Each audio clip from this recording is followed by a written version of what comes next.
Hello बच्चों, कैसे हो आप सभी। उम्मीद करते हैं कि आप सब अच्छे होंगे। बच्चों, आज हम एक पौराणिक कथा सुनेंगे, ढोल की पोल। एक बार एक जंगल के निकट दो राजाओं के बीच घोर युद्ध हुआ। एक जीता, दूसरा हारा। सेनाएं अपने नगरों को लौट आई। बस सेना का एक ढोल पीछे रह गया। उस ढोल को बजा कर सेना के साथ गए भांड व चारण रात को वीरता की कहानियां सुनाते थे। युद्ध के बाद एक दिन आंधी आई। आंधी के जोर में वह ढोल लुढ़कता पुढ़कता एक सूखे पेड़ के पास जाकर टिक गया। उस पेड़ की सूखी टहनियां ढोल से इस तरह से सट गई थी कि तेज हवा चलते ही ढोल पर टकरा जाती थी और डमाडम की गुंजायमान आवाज होती। एक सियार उस क्षेत्र में घूमता था। उसने ढोल की आवाज सुनी। वह बड़ा भयभीत हुआ। ऐसी अजीब आवाज बोलते पहले उसने किसी जानवर को नहीं सुना था। वह सोचने लगा कि यह कैसा जानवर है जो ऐसी जोरदार बोली बोलता है, डमाडम। सियार छिपकर ढोल को देखता रहता, यह जानने के लिए कि यह जीव उड़ने वाला है या चार टांगों पर दौड़ने वाला। एक दिन सियार झाड़ी के पीछे छुपकर ढोल पर नजर रखे था। तभी पेड़ से नीचे उतरती हुई एक गिलहरी कूदकर ढोल पर उतरी। हल्की सी डम की आवाज भी हुई। गिलहरी ढोल पर बैठी दाना कुतरती रही। सियार बड़बड़ाया, ओह, तो यह कोई हिंसक जीव नहीं है, मुझे भी डरना नहीं चाहिए।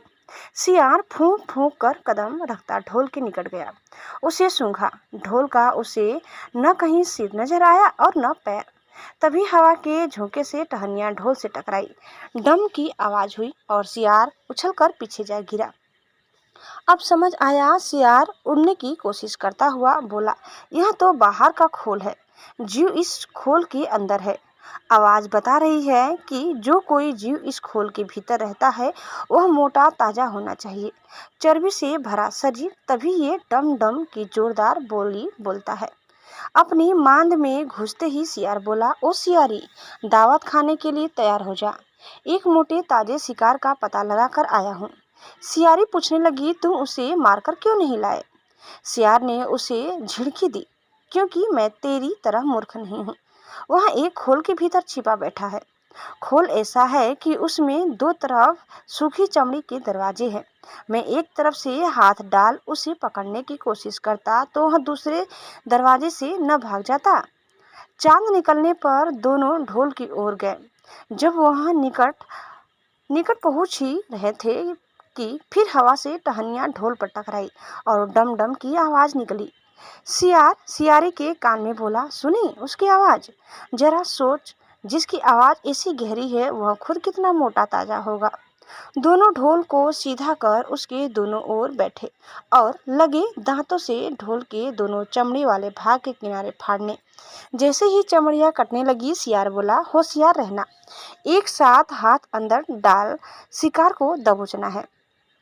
दोनों ने हूम की आवाज के साथ ढोल के भीतर डाले और अंदर टटोलने लगे।